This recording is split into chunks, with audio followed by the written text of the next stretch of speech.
se va a una segunda elección y si no le gustan los resultados que vamos, una tercera, una cuarta, una quinta, hasta que le gusten los resultados a Maduro. ¿Aceptarían eso ustedes en sus países? Que si el resultado no es satisfactorio, entonces se repite una elección. Nosotros fuimos una elección con las reglas de la tiranía. Mucha gente me dijo que estábamos locos, que nos estábamos arriesgando y que iba a haber un fraude monumental que no íbamos a poder probar. Y nosotros confiamos en la organización ciudadana. Y hubo gente que arriesgó su vida, su familia, su hogar, y otros fueron asesinados. Hoy en día están presos, escondidos o han tenido que huir del país. Plantear desconocer lo ocurrido el 28 de julio, para mí es una falta de respeto a los venezolanos que han dado todo y que expresaron la soberanía popular. La soberanía popular se respeta y las elecciones ya ocurrieron. Bueno, este mensaje es muy especial para cada uno de ustedes que han formado parte de esta comunidad en mi canal de Instagram. Y lo primero que quiero es darles las gracias por su cercanía y por su confianza. Y decirles que los necesitamos. A cada uno de ustedes los necesito hoy más que nunca. Necesitamos enviar un mensaje de absoluto compromiso y fuerza dentro y fuera de Venezuela. Lo que hemos logrado es enorme. Tenemos que sentirnos muy orgullosos. Lo que pasó el 28, lo que pasó el 29, lo que pasó el 30, lo que está pasando ahorita y sobre todo lo que va a pasar en los días por venir. Estamos trabajando todos duro y unidos porque el propósito es hacer respetar la soberanía expresada en darles mucha ayuda en las tareas que tenemos por delante. El mundo entero sabe hoy lo que nosotros sabemos. No solo que ganamos, sino que aquí hay una Venezuela unida. No es un país dividido ni polarizado. Y esto implica trabajar en muchos ejes, tanto a nivel de opinión pública, dentro y fuera de Venezuela, para informarnos y superar todas las restricciones que nos están poniendo en los medios de comunicación y ahora también en las redes sociales, para que el mundo sepa lo que realmente está pasando en Venezuela en materia de represión y de persecución, pero sobre todo para que le quede claro a todo el mundo que esto no tiene vuelta atrás, que vamos a hacer lo que haya que hacer para hacer valer la soberanía popular que expresamos juntos el 28 de julio y que Edmundo González es el presidente electo de Venezuela. Ahora yo quiero pedirles mucha ayuda en las tareas que tenemos por delante. La primera es mantener la cohesión, la moral y el espíritu de lucha entre todos nosotros. Eso es lo primero que busca el régimen, que dudemos de nuestra fuerza y sembrar desconfianza entre nosotros, y no lo vamos a permitir. Segundo, mantener la presión internacional para que le hagan entender a Maduro que su mejor opción es aceptar los términos de una negociación para la transición pacífica en Venezuela. Y tercero, mantener la movilización y la presión a nivel de nuestras comunidades, a nivel de nuestras ciudades, a nivel del mundo entero, los venezolanos unidos en la calle. Eso hace que el mundo vea que aquí nadie, absolutamente nadie se va a rendir. Por eso es tan importante que nos encontremos todos este sábado 17 en las calles de Venezuela y el mundo. Ya son más de 300 ciudades en el mundo y van a ser decenas y decenas en nuestro país. Llevemos este mensaje a todos, por favor. De los 1.300 casos registrados por las ONGs, Maduro habla más de 2.000, lo cual también preocupa mucho porque no sabemos si hay casos de desaparecidos que no estén registrados. Pero las ONG de derechos humanos y especializadas hablan de unos 1.300 casos detenidos, más de 120 son menores de edad. Y son muchachos que se los han llevado simplemente por protestar, o por publicar un mensaje en sus redes sociales, o porque lo pararon en una alcabala y los extorsionaron. Es una cosa brutal, es cruel. Y yo siento que hay que elevar la voz con muchísima más firmeza. Y yo le pido a ustedes que nos ayuden, porque de verdad los medios venezolanos están absolutamente silenciados, aterrados. Los periodistas locales perseguidos, los corresponsales deportados. Les decía que en la misión de verificación de hechos reporta 7 periodistas detenidos, 4 de ellos acusados de terrorismo. Muchos colegas de ustedes que me consta que están escondidos, siendo perseguidos en este momento. Entonces, no son solo números, aquí hay que ponerle cara, rostro, historia, nombre a lo que este régimen está haciendo. Pero no permitir que eso desmoralice, todo lo contrario. Maduro lo hace para eso, para paralizarnos, para callarnos, pero no se da cuenta que comete otro grave error. Se siguen hundiendo y aislando más. Yo confío en las Fuerzas Armadas. El presidente de Brasil, Luis Ignacio Lula da Silva, propuso que para él serían las 2 vías para poner fin a la crisis postelectoral en Venezuela: nuevas elecciones o un gobierno de transición entre el régimen y la oposición. Durante una entrevista radial, Lula da Silva dijo que Nicolás Maduro le debe una explicación a Brasil y al mundo sobre los resultados electorales. Reiteró la necesidad de que sean divulgadas las actas de los comicios del pasado 28 de julio. Convocar a nuevas elecciones presidenciales o formar una coalición de gobierno entre el madurismo y la oposición. Esas son las 2 propuestas que el presidente de Brasil, Luis Ignacio Lula da Silva, propone para salir de la crisis postelectoral en Venezuela. O haces un gobierno de coalición que convoca a la oposición, como por ejemplo mucha gente que está en mi gobierno no votó por mí, pero yo invité a que todos participen en mi gobierno. Ahora déjame decirte, o haces un gobierno de coalición, porque aquellos que quieren que la oposición sea victoriosa, yo no puedo hacer que la oposición salga victoriosa porque yo no tengo datos. Mucho menos decir que Maduro fue victorioso porque yo no tengo esos datos. Entonces, si él tiene buen criterio, podría tratar de hacer un llamado al pueblo de Venezuela. Quién sabe, tal vez incluso convocar a nuevas elecciones. Y dejar que todos participen, los candidatos, que haya un comité electoral suprapartidista en el que todos participan y le hacen saber a todo el mundo sobre las elecciones. Lo que no puedo hacer es precipitarme y tomar una decisión. De la misma manera que quiero que todos respeten a Brasil, yo también tengo que respetar la soberanía de otros países. El mandatario de tendencia izquierdista y quien había mostrado desde siempre su cercanía con Nicolás Maduro, dijo que la relación sufrió un deterioro y ahora Maduro le debe una explicación al mundo. Aún no. Él sabe que aún está debiendo explicaciones para la sociedad brasileña y para el mundo. Él sabe de eso. Ayer tuve una reunión con el presidente de Colombia, antes de ayer una con el de México y Colombia también, para ver si encontramos una salida. Yo no me quiero comportar de una forma apasionada y precipitada. Yo estoy a favor de fulano de tal o estoy en contra de tal. Yo quiero resultados. Si tenemos un resultado, ese resultado tiene que ser factible. Vamos a tratar de averiguar lo siguiente. Maduro aún le quedan 6 meses en el cargo. Su mandato recién va a terminar el próximo enero. Por lo tanto, todavía es presidente de la República, independientemente de las elecciones.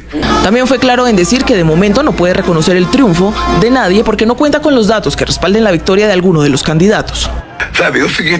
Solo hay una cosa, hay que presentarse los datos. Ahora, los datos deben ser presentados por algo que sea confiable. El Consejo Nacional Electoral, que cuenta con gente de la oposición, podría ser, pero él no lo mandó al Consejo, lo mandó a la justicia, para la Suprema Corte de él. Yo no puedo juzgar la Suprema Corte de otro país. La irregular proclamación de Maduro a manos del CNE y sin presentar datos infográficos que lo respalden ha sido calificado de fraude por la oposición y cuestionado por varios gobiernos de la región, así como grupos de veeduría internacional. Recordemos que Brasil, Colombia y hasta esta semana México adelantan contactos para intentar frenar la escalada de represión y la tensión política tras los comicios del 28 de julio. Sus declaraciones en Radio T se conocen cuando los cancilleres de Brasil y Colombia sostienen una reunión en Bogotá. El presidente de Colombia, Gustavo Petro, dijo que la solución pacífica por la que aboga su gobierno junto al de Brasil y el de México depende exclusivamente de Nicolás Maduro. Habló de levantamiento de todas las sanciones contra el madurismo, amnistía general nacional e internacional, garantías totales a la acción política y un gobierno de cohabitación transitorio. De Nicolás Maduro depende una solución política para Venezuela que lleve paz y prosperidad a su pueblo. La experiencia del Frente Nacional Colombiano es una experiencia que usada transitoriamente puede ayudar a la solución definitiva. Levantamiento de todas las sanciones contra Venezuela. Amnistía general nacional e internacional. garantías totales a la acción política, gobierno de cohabitación transitorio, nuevas elecciones libres. Y de manera paralela a los pronunciamientos de los presidentes de Brasil y Colombia, los cancilleres Mauro Vieira y Luis Gilberto Murillo se reunieron esta jornada de hoy en Bogotá para abordar la crisis postelectoral en Venezuela. Brasil, Colombia y hasta esta semana México adelantan contactos para intentar frenar la escalada de violencia y la tensión tras los comicios del 28 de julio. Se prevé que tras el encuentro en el Palacio de San Carlos, los cancilleres emitan un nuevo pronunciamiento conjunto, como ha sido la costumbre semana tras semana, aunque esta vez sin México. Previo a la reunión de los cancilleres, los presidentes de Colombia, Gustavo Petro, y de Brasil, Luis Ignacio Lula da Silva, dialogaron vía telefónica sobre la crisis política y social en Venezuela. Esta conversación entre los presidentes se dio al margen de la decisión del mandatario de México, Andrés Manuel López Obrador, de no establecer más contactos hasta tanto el Consejo Nacional Electoral en Venezuela no se pronuncie.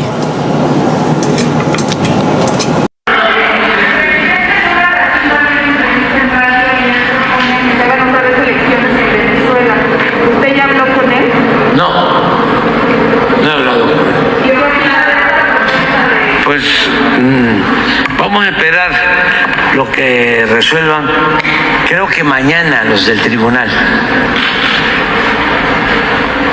Electoral en Venezuela.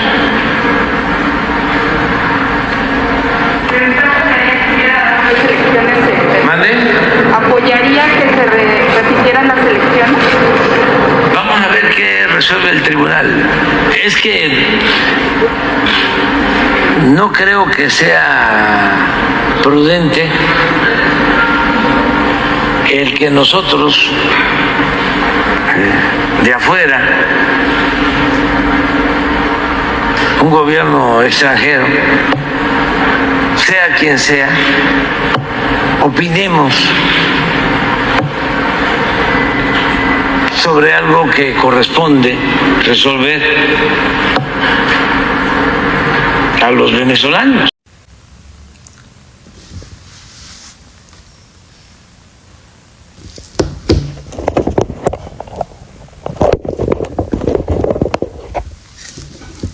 ¿Qué tal, queridos amigos? Bueno, quiero hacer un breve comentario acerca de algunas informaciones que están en este momento circulando en materia de propuestas para la solución de la crisis política venezolana.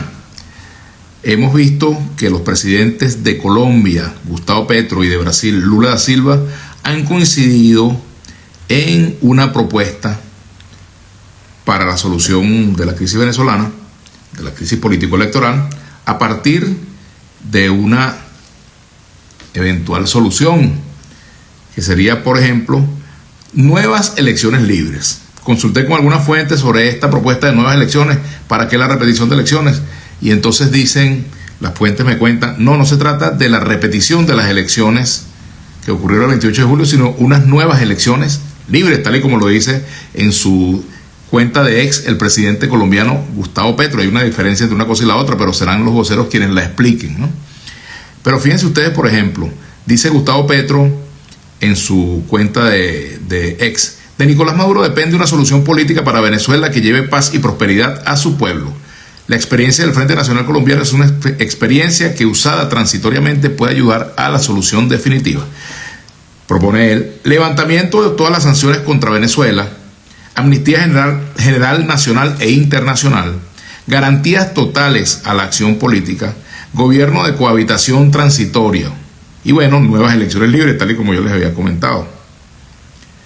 Un acuerdo político interno de Venezuela es el mejor camino de paz, depende solo de los venezolanos, dice Gustavo Petro. De nuestra parte, las poblaciones fronterizas pueden sentirse tranquilas, las fronteras seguirán abiertas para mejorar la prosperidad común de nuestros pueblos. Y también el presidente de Brasil, Luis Ignacio Lula da Silva, ha hablado al respecto y ha insistido en la necesidad de que el presidente de Venezuela, el gobierno de Venezuela, mejor dicho, o las autoridades electorales de Venezuela, den los resultados, que no van a reconocer los resultados de las elecciones del día 28 si no se presentan pues todas las actas que sustenten los resultados de esa fecha, de ese momento. También plantea lo de una posible nuevo proceso electoral. Es decir, hay plena coincidencia entre los presidentes Petro y Lula, quienes ayer conversaron, por cierto, e incluso el presidente de los Estados Unidos, Joe Biden, de acuerdo a lo que se ha publicó una nota de Reuters, también apoya esa propuesta. Y de hecho me comentan fuentes brasileñas que en los próximos días o en las próximas horas está prevista una reunión o una conversación entre el presidente Lula da Silva y el presidente de los Estados Unidos, Joe Biden, a propósito pues del caso venezolano. Me informan también o me comentan también que estas propuestas que están lanzando son, digamos, al parecer una suerte de globos de ensayo, a objeto pues de ir generando terreno favorable a una solución política, porque no se quiere una solución no política al conflicto político venezolano, al conflicto que hay entre el gobierno venezolano, el CNE por una parte, el TCJ también, el gobierno, CNE, TCJ, y por otra parte los factores opositores y muchos ciudadanos que todavía reclamamos, me sumo yo también, bueno, que se conozca qué fue efectivamente lo que pasó, oficialmente lo que pasó el 28 de julio, que se contrasten los resultados anunciados con las actas. En todo caso, las propuestas de solución siempre van a dejar descontentos de un lado y del otro. Por ejemplo, en el chavismo, quienes están en el chavismo gobernante, quizás no verán con buenos ojos una solución que pase, por ejemplo, por un gobierno de cohabitación. Y habrá sectores de la oposición que tampoco quieren cohabitar en un gobierno de transición durante unos meses con el actual gobierno de Nicolás Maduro. Y tampoco en la oposición hay sectores que estarán dispuestos a apoyar, en la oposición en torno a la plataforma y en torno a Corina Machado, a apoyar una repetición de elecciones o unas nuevas elecciones con cualquiera de las modalidades o presentaciones que sea de esto. Porque bueno, lo que insisten es en que se tienen que aclarar lo que pasó el 28 de julio y que se contrasten los resultados que están en las actas de votación con lo que anunció el Consejo Nacional Electoral. Punto. Ese es, digamos, el panorama político de cada quien.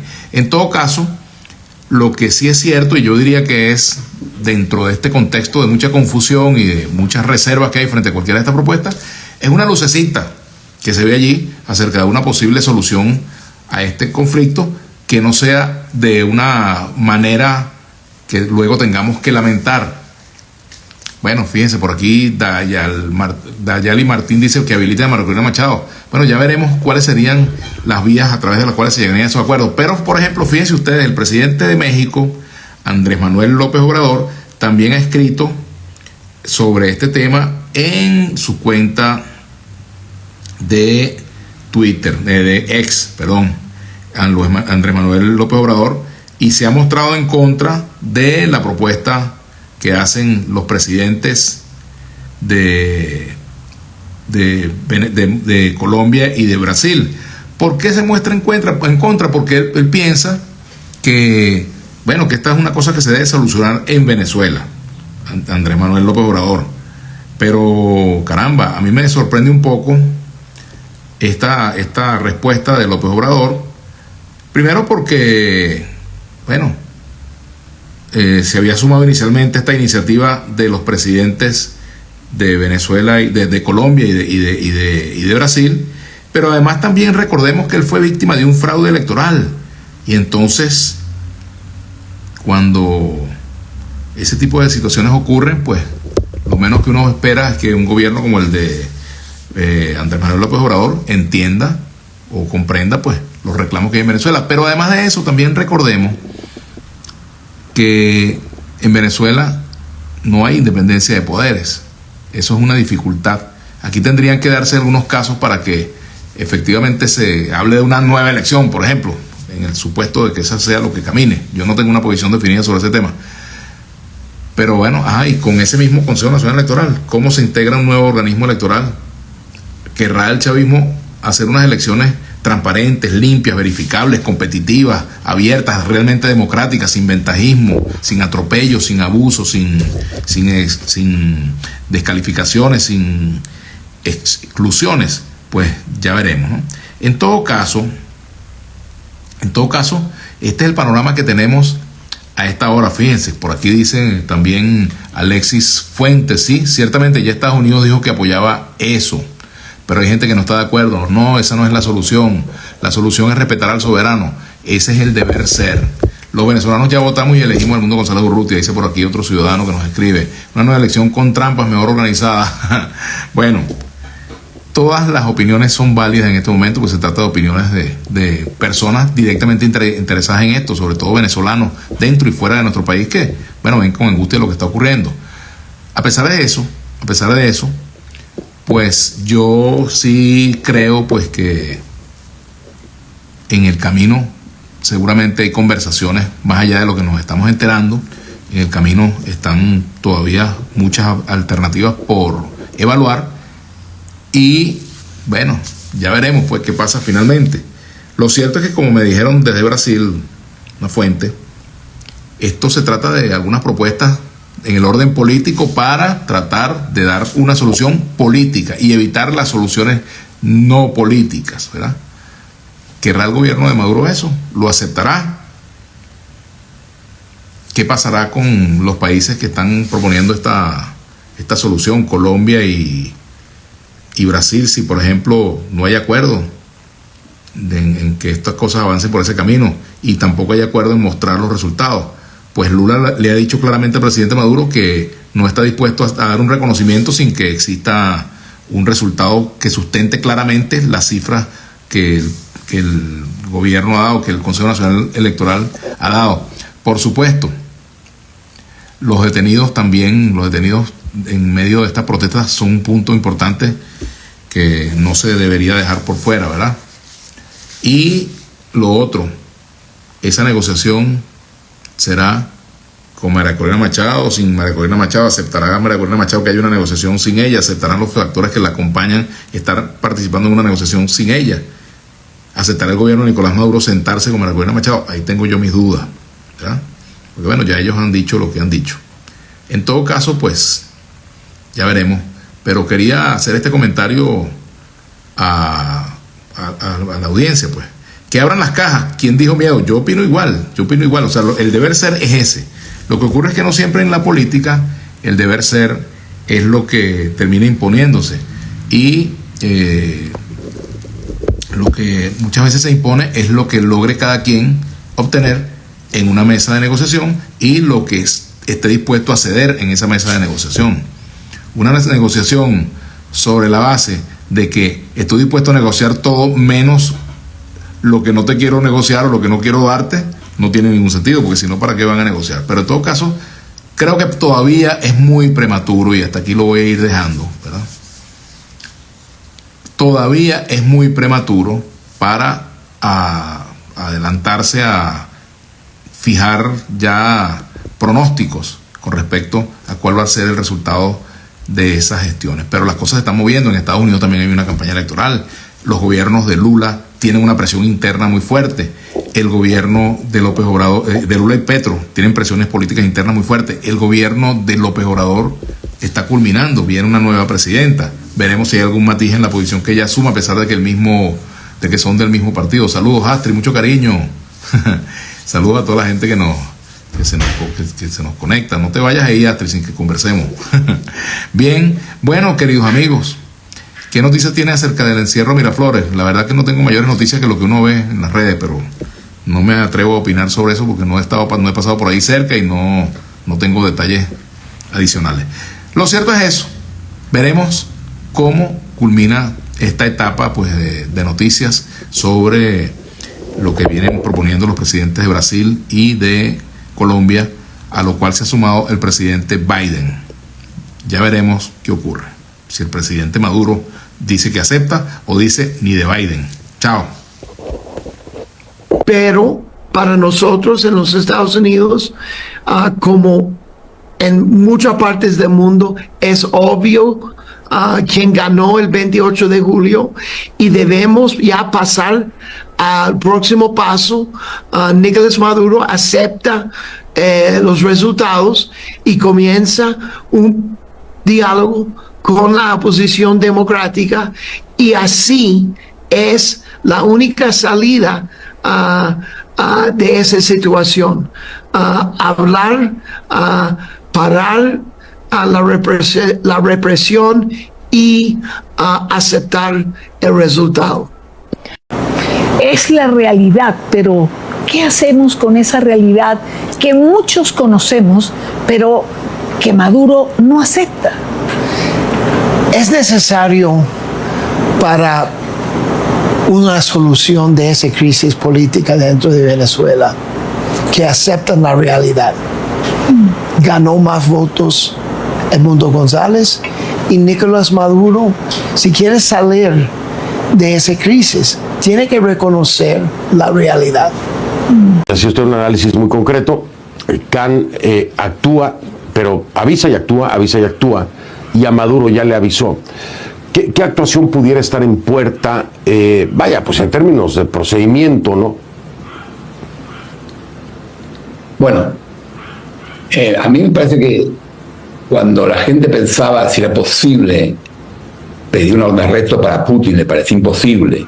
Rusia es un miembro del Consejo de Seguridad, tiene un estado permanente del Consejo de Seguridad y parecía imposible. El fiscal lo avisó, actuó y lo hizo. Después, Netanyahu es un súper aliado de Estados Unidos, una democracia fuerte. Decían imposible, Netanyahu le avisó y lo hizo. ¿Por qué no Maduro? ¿Por qué el fiscal no? Me parece que no le tiembla el pulso. Entonces me parece que le está avisando a Maduro, mire, esto no puede ocurrir. Así que me da la impresión de que es un mensaje muy fuerte que Maduro tiene que entender muy bien.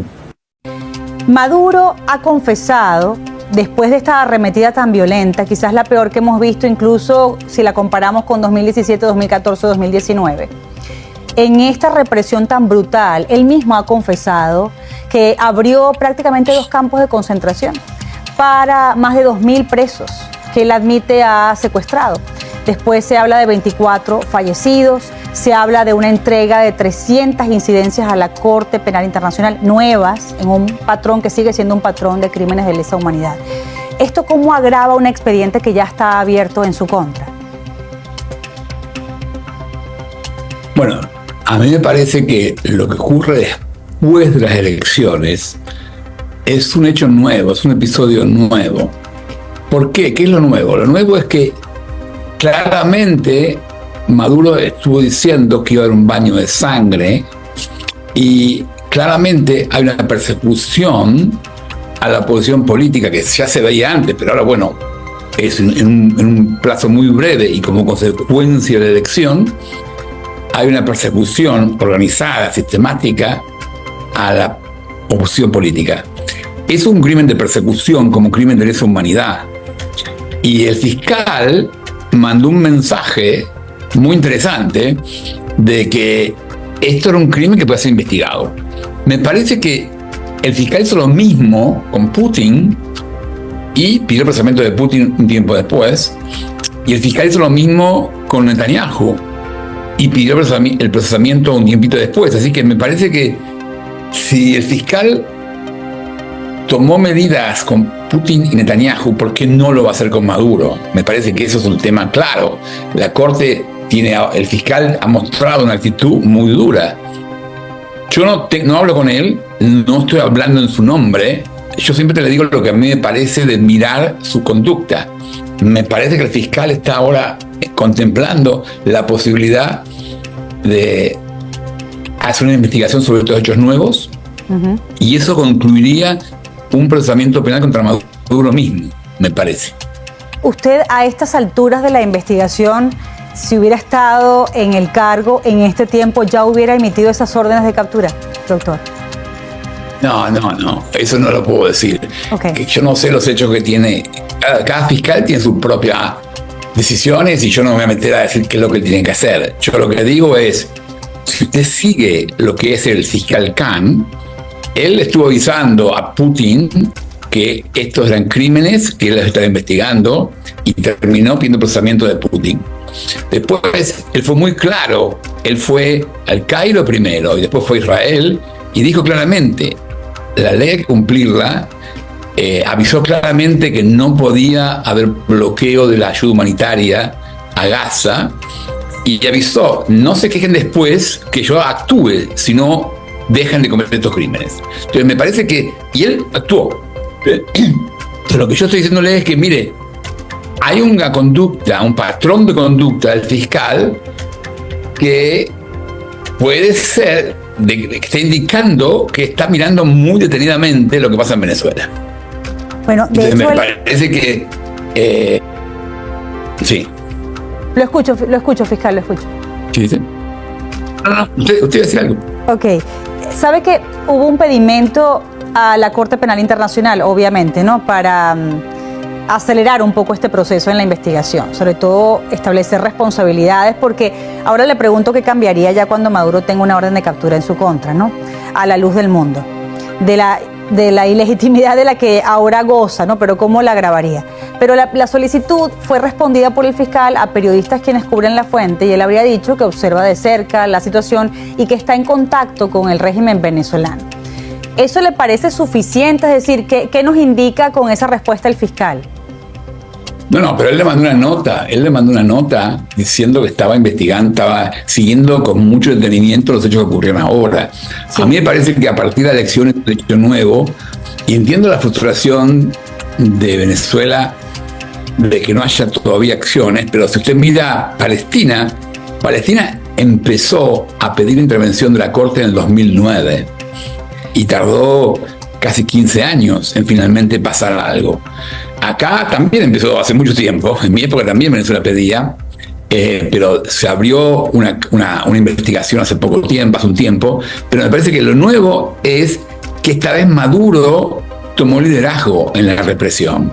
Y eso antes me parece que lo hacía más sutil. Entonces me da la impresión de que el hecho de que Maduro haya tomado un liderazgo tan claro en lo que está ocurriendo hoy en Venezuela hace que él sea el posible blanco de esto, ¿no?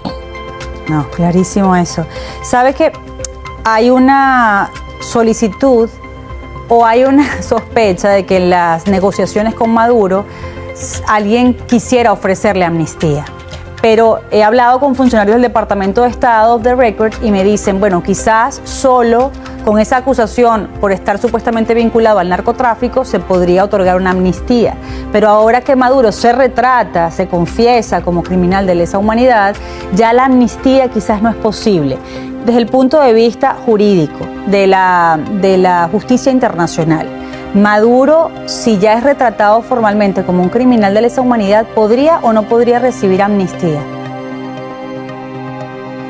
Bueno, no, amnistía no, pero hay mecanismos que pueden dar pie a una negociación, lo cual, no, miren, a mí me parecía muy bien que Maduro estuviera frente a los jueces explicando lo que hace, pero también me parece muy importante transformar la situación política de Venezuela, terminar con 8 millones de personas exiliadas, terminar con la persecución. Así que hay mecanismos distintos que permitirían que si Maduro llega a acuerdos, no sea finalmente llevado a juicio.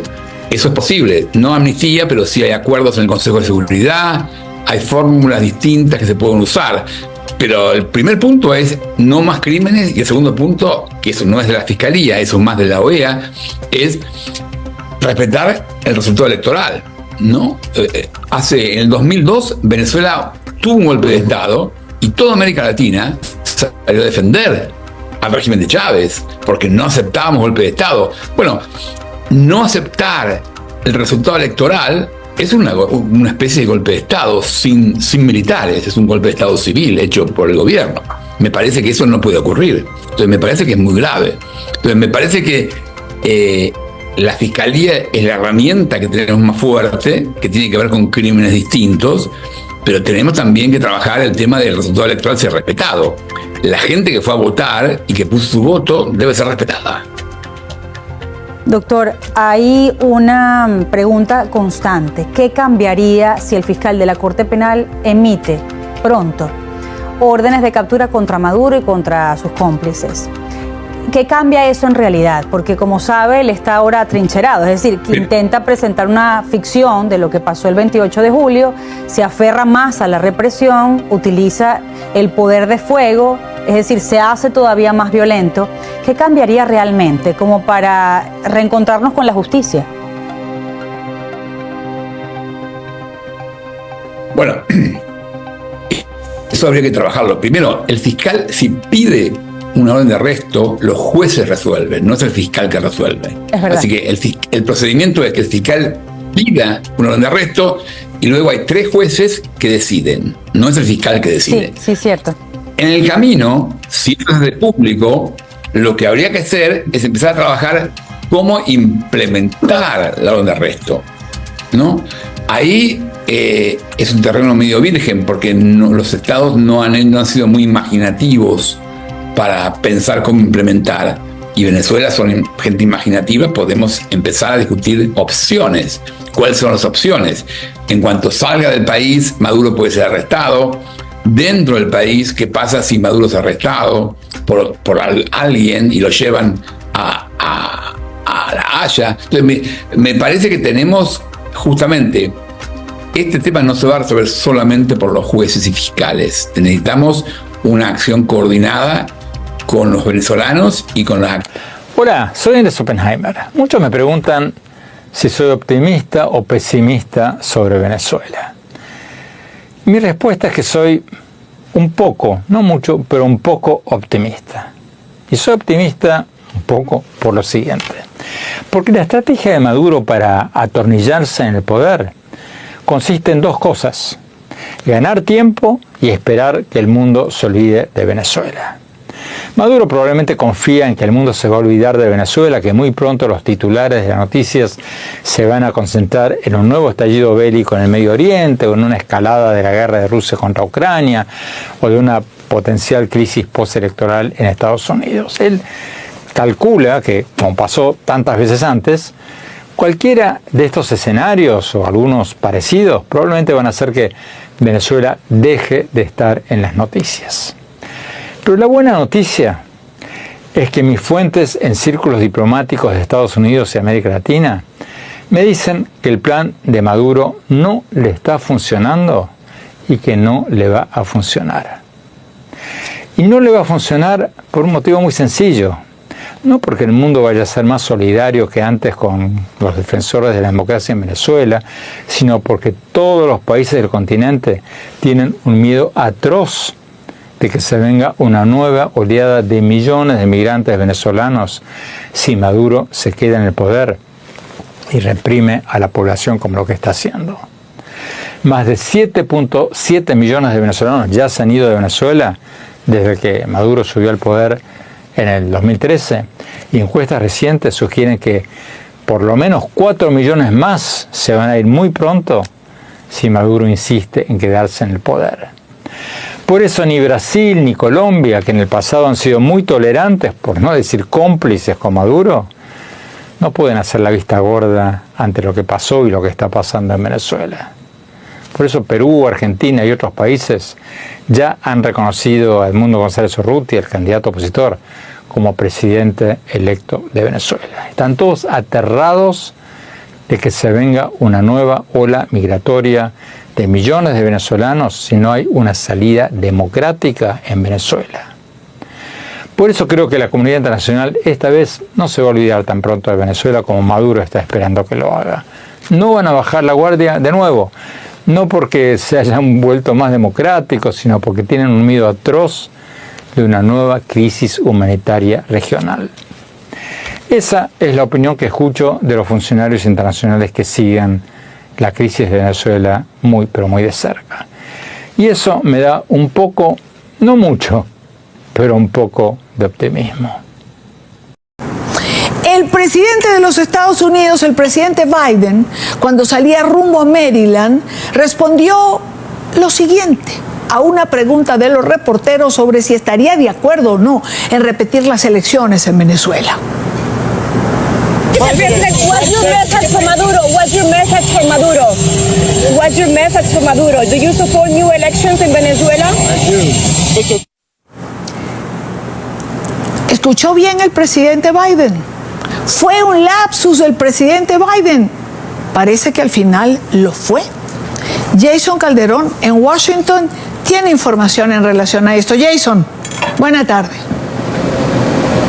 Y Dania, ¿qué tal? Buenas tardes. Yes, I do, dijo el presidente Joe Biden, y le confieso que nos quedamos en shock, muchos periodistas y seguramente en más de una oficina del gobierno de Joe Biden también, sobre qué podría estar intentando decir el presidente Biden con esta respuesta cuando su secretario de Estado, Anthony Blinken, ha sido muy claro en comunicados anteriores en que el ganador de las elecciones es Edmundo González y que lo que debe haber en Venezuela es una transición pacífica, no una repetición de elecciones. En defensa del presidente, y Dania, esto es en el ala sur de la Casa Blanca, cuando el presidente sale a tomar el Marine One, que es el helicóptero que lo traslada a diferentes lugares, en este caso iba para Maryland, y ya las hélices están encendidas y hacen un ruido muy fuerte. Pero en defensa de la periodista, que es Carolina Valladares, de nuestra cadena aliada La Voz de América, y con quien acabo de tener una conversación, ella le preguntó muy fuerte y muy claro: presidente, ¿apoyaría una repetición de elecciones en Venezuela? Y él dice, sí, lo apoyaría. De hecho, ella le pregunta antes, ¿cuál es su mensaje para Maduro? ¿Cuál es su mensaje para Maduro? 3 veces. Y el presidente se acerca y se muestra dispuesto a escuchar y a responder esas preguntas. Me dice Carolina que se le arriman después todos los periodistas a decirle, ¿en serio Biden respondió eso? Todos verificaron la grabación y efectivamente constataron que el presidente Biden había contestado eso. Entonces consultamos al Consejo de Seguridad Nacional de la Casa Blanca si esa era la posición oficial de Estados Unidos, y esto nos respondieron. El presidente Biden se refería al absurdo de que Maduro y sus representantes no digan la verdad sobre las elecciones del 28 de julio. Está muy claro para la mayoría del pueblo venezolano, los Estados Unidos y un número creciente de países que Edmundo González Urrutia ganó la mayoría de los votos el 28 de julio. Estados Unidos hace un nuevo llamamiento para que se respete la voluntad del pueblo venezolano y se inicien conversaciones sobre una transición de vuelta a las normas democráticas. Pues todo indica entonces que hubo un malentendido y al parecer Biden entendió que la periodista le estaba preguntando era si Maduro estaba equivocado al autoproclamarse ganador de estas elecciones, y él estaría entonces respondiendo, sí, eso es lo que creo. Lo cierto es que para los Estados Unidos y para el mundo sigue siendo absurdo que Maduro y sus representantes no digan la verdad sobre los resultados de los comicios. Y Dania. Gracias, Jason. Gracias por la aclaratoria de la Casa Blanca. La verdad que creo que todo el mundo quedó en shock, todo el mundo quedó impactado cuando el presidente Biden decía esto, y estábamos seguros de que no había entendido y de que esa no era la respuesta. Te pido que compartas este video para que todo el mundo se entere de cómo están persiguiendo a empleados públicos y a beneficiarios de la misión Gran Vivienda Venezuela. Por distintas fuentes nos ha llegado la denuncia de que al menos 100 trabajadores de Venezolana de Televisión han sido despedidos, y esto ha sido también confirmado esta mañana por el periodista Vladimir Villegas. ¿Por qué han despedido o por qué han votado a estos funcionarios de Venezolana Televisión? Bueno, porque les han agarrado sus teléfonos celulares y les han revisado estados de WhatsApp, mensajes, y los que no les gusta el régimen, porque o de alguna u otra forma hablan de apoyo a Edmundo González o hablan de apoyo a María Corina o tienen conversaciones donde hablan de que la cosa de la elección no fue transparente y que se robaron la elección, inmediatamente son votados del canal. Igual ha pasado con empleados de la televisora TV, la que dirige, por cierto, la esposa de Winston Vallenilla. También hemos conocido casos de venezolanos que en algún momento fueron beneficiarios de alguna vivienda por parte del régimen de Maduro, vivienda por cierto que se las entregan, como dice mi amigo Walter Molina, sin ningún tipo de título de propiedad, y que por haberle visto el jefe de la VC un mensaje de WhatsApp o un estado de WhatsApp apoyando a Edmundo González, han llegado a su apartamento y los han sacado bajo amenaza de que si denuncian pues los pueden secuestrar y meter presos. Estos hechos siguen configurando una política fascista de Estado contra los venezolanos, una suerte de apartheid, de que todo el que esté en contra de Maduro inmediatamente es perseguido, es violado sus derechos humanos y muchos de ellos son encarcelados o privados de derechos fundamentales. Ahora, a los empleados públicos, ¿qué les digo? Apliquen la misión bórralo todo. Usted desde su celular agarre su WhatsApp, envíe su mensaje, envíe su convocatoria para cualquier actividad, envíe la información de lo que dijo el Centro Carter, de lo que dijo la ONU, envíe las pruebas que evidencian el fraude y después que usted distribuya, usted borra. Para que cuando los esbirros del régimen en su trabajo o en su edificio le quieran revisar el teléfono de manera ilegal, no le consigan nada, pero tampoco le hayan impedido hacer el trabajo, que es desnudar la verdad de lo que pasó en Venezuela. Siguiente, secretaria. Es todo el proyecto de ley, ciudadano presidente.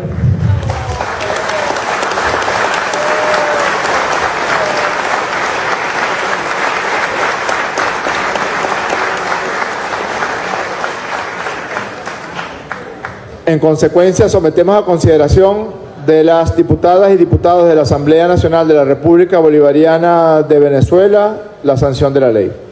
Las honorables diputadas y los honorables diputados que estén a favor de aprobar en segunda discusión el proyecto de ley de fiscalización, regularización, actuación y financiamiento de las organizaciones no gubernamentales y organizaciones sociales sin fines de lucro, sírvanse manifestarlo con la señal de costumbre. Queda aprobada por unanimidad. En consecuencia, se declara sancionada la ley de fiscalización, regularización, actuación y financiamiento de las organizaciones no gubernamentales y organizaciones sociales sin fines de lucro, y se remite al Ejecutivo Nacional de la República Bolivariana de Venezuela a los fines de su promulgación, de acuerdo a lo consagrado en el artículo 213 de nuestra Constitución. Invitamos al presidente de la Comisión de Política Interior de la Asamblea Nacional a que suba al estrado para recibir la ley ya sancionada por nuestra Asamblea Nacional.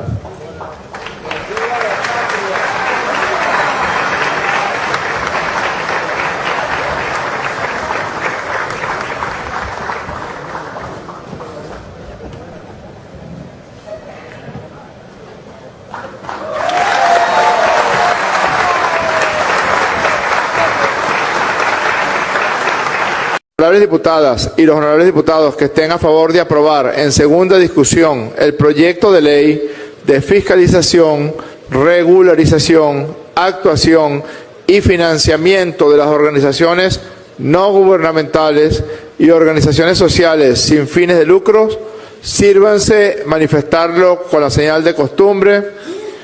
Queda aprobada por unanimidad.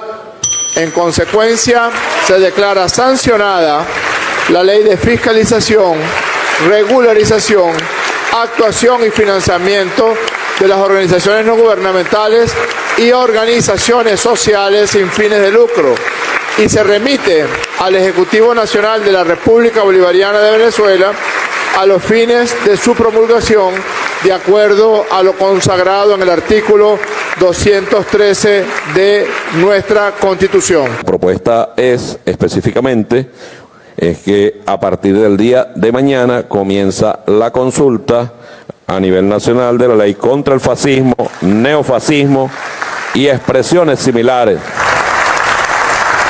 Tal cual como dijimos la vez anterior, si usted no es fascista, no se preocupe. Si usted no es neofascista, tampoco debe preocuparse. Si usted no tiene expresiones similares de odio, no debe preocuparse. Deben preocuparse los fascistas, los neofascistas y los odiadores de siempre.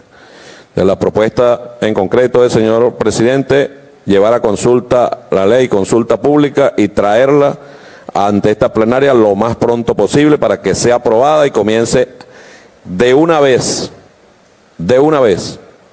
la aplicación de esta ley tan importante para alejar de Venezuela ese flagelo tan terrible como es el fascismo o cualquier forma de neofascismo.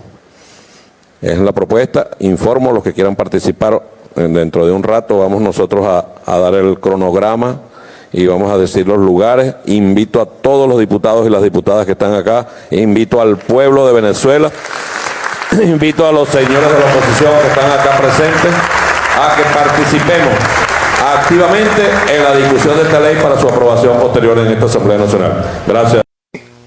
El Partido Voluntad Popular y Primero Justicia, y ahora 20 Venezuela, de una secta satánica llamada Tradición, Familia y Propiedad, que fueron los autores intelectuales y el soporte político del golpe mediático empresarial fascista del 11 de abril contra el presidente Hugo Chávez. Ellos leyeron el comunicado previo a Carmona, el 10 de abril, salió en transmisión por la Globovisión de la época y por la RCTV de la época, cuando Borges, con todo su desparpajo, junto a Capriles y a Leopoldo López, lanzaba esa proclama previa a lo que fue el Carmonazo. Toda esa gente se fue preparando porque ya no le convenía al imperialismo estadounidense los rostros vetustos de Adey Copey, esos rostros ya carcomidos por la maldad, por el terrorismo de Estado, y formaron a estos bebés hijos de Mussolini, de Pinochet, de Stroessner, de Videla, con un gran odio por las clases populares, con 1.450.000 proyectos que nacieron de una idea. Yo creo que es una cosa muy hermosa. Yo puedo darles un dato de economía. Les voy a dar dos daticos. Dos datos. Pero que quede entre nosotros aquí. Ya hoy el Banco Central de Venezuela certificó que Venezuela en el primer semestre, de enero a junio, su economía real, su economía productiva creció el 8% del primer semestre. 8%. La economía que produce bienes, servicios, alimentos, zapatos, la economía que produce, porque tenemos un nuevo modelo económico ya no dependiente del petróleo. El petróleo es importante, ¿cómo que no? Si tenemos la principal reserva petrolera del mundo. Si quieren darle un zarpazo a Venezuela para ponerle la mano al petróleo. ¿O es que ustedes creen que Elon Musk de un día para otro amaneció amando a Venezuela? ¿Por qué Elon Musk está contra Venezuela? ¿Qué quiere Elon Musk de Venezuela? ¿Ah, que nos quiere mucho? Yo creo que sí. Yo creo que él nos ama. Lo que quieren el petróleo.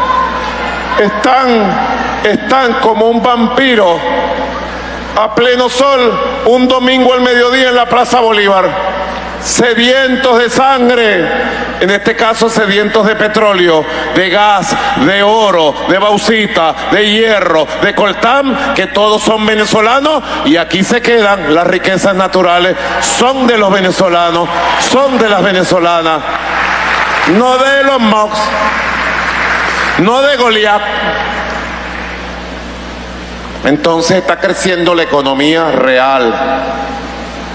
8% primer semestre. Yo dije, la proyección del año 2025 es 8% más. Y si primer semestre, que es un semestre a veces lento, sobre todo enero, febrero, marzo es la actividad económica más lenta, ustedes lo saben, y crecimos 8%, ¿qué no será el segundo semestre? Ayer la CEPAL, la Comisión Económica para América Latina, hizo un recálculo, porque ellos habían calculado el crecimiento económico de Venezuela 2024 en 4%.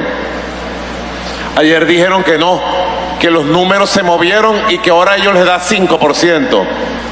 Buena noticia, pero les tengo mejor noticia a la CEPAL. CEPAL, pónganse las pilas, porque el crecimiento de Venezuela este año va a superar el 8%. Esta sala pasa a realizar las siguientes consideraciones. Primero, se procedió a realizar presencialmente por esta sala electoral la supervisión y control del proceso de peritaje del material que se encuentra a disposición de esta instancia judicial y en custodia del Consejo Nacional Electoral, consignado por el CNE, las organizaciones políticas y los excandidatos participantes. Dicho peritaje se encuentra en proceso de ejecución revisión por un grupo de expertos en materia electoral con los más altos estándares técnicos y científicos nacionales e internacionales, garantizando el máximo nivel de excelencia técnico-jurídico, el cual se hará de manera directa, personal y diariamente durante todo el proceso. Segundo, durante el desarrollo del peritaje que están realizando los profesionales expertos en la materia, esta sala electoral, conforme a los artículos 7, 12 y 14 del Código de Procedimiento Civil, aplicables al presente caso por remisión expresa del artículo 98 de la Ley Orgánica del Tribunal Supremo de Justicia, en uso de sus más amplias facultades de investigación en la búsqueda de la verdad y la justicia. Tercero, culminado este proceso de peritaje en el tiempo perentorio establecido previamente por esta sala electoral del Tribunal Supremo de Justicia, con estos hechos objetivos comprobados y certificados, se emitirá sentencia definitiva sobre este recurso contencioso electoral. El Tribunal Supremo de Justicia de la República Bolivariana de Venezuela considera oportuno reiterar el compromiso y la voluntad ante el pueblo venezolano de impartir justicia, por lo que nada nos detendrá en nuestra sagrada misión. Publíquese y regístrese, cúmplase lo ordenado. Muchas gracias. Palabra. A la 1, a las 2, a las 3. Saludos, buenas tardes a toda Venezuela. Aquí estamos precisamente en miércoles de salud, miércoles social, construyendo los derechos sociales del pueblo, los derechos a la salud pública, gratuita y de calidad. Y con las bricomiles recuperando todo lo que tenga que ser recuperado, cambiando todo lo que tenga que ser cambiado. Me da una gran alegría venir a esta zona del cementerio, esta zona de la parroquia Santa Rosalía. Para allá, Cementerio General Sur. De acá, los sin techos, 1 de Mayo, la Roosevelt, todo el cementerio. Por aquí, la parada de carritos, el cementerio Carmelita con su aviso rojo de toda la vida. Un poquito más allá quedaba el Inca, perdón. Y frente al Inca, la casa del Movimiento Electoral del Pueblo, donde mi papá me llevaba con 6.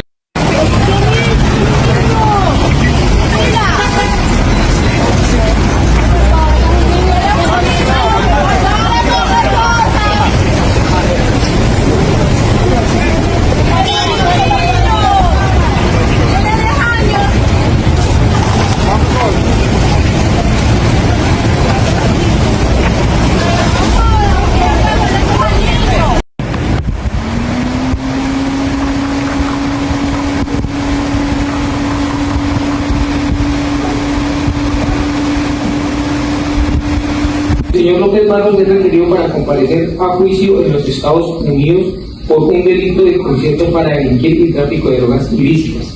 Se te notifica la orden de captura con fines de extradición. El hecho que se le atribuye y motivo de su captura y el funcionario que lo ordenó, se debe indicar a la persona a quien va a comunicar su aprehensión.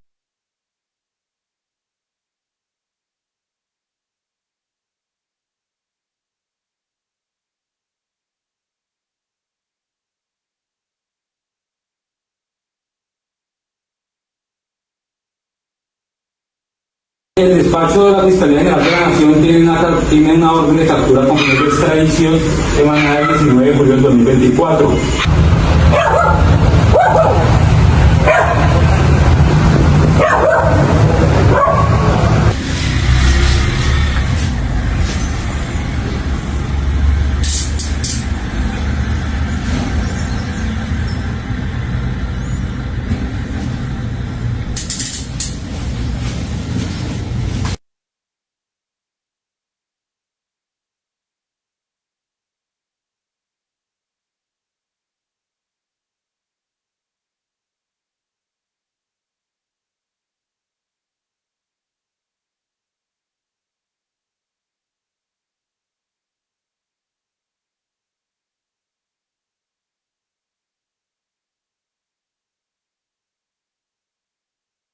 Síguenos en Facebook, TikTok e Instagram como @El Relámpago del Sur.